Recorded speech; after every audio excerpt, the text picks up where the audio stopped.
So what you need for this recipe is 1 can of cream corn, 1 can of whole kernel corn, 1 cup of shredded cheddar cheese, a package of the Jiffy cornbread mix, 1 stick of melted butter, and 1 cup of sour cream. And that's all you need to make this Paula Deen's cream or corn casserole or cream corn casserole, whatever you call it. It's still delicious, and she makes amazing recipes, and I cannot wait to make this and see how good it turns out.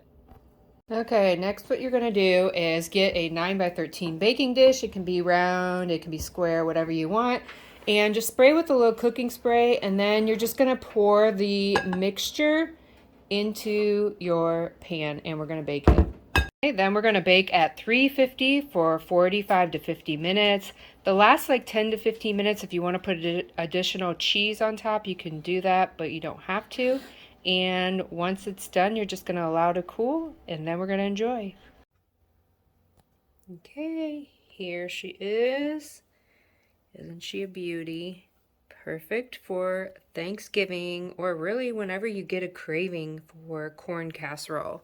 So easy to make, and literally you can just whip it up in a few minutes and just let the oven do all the baking.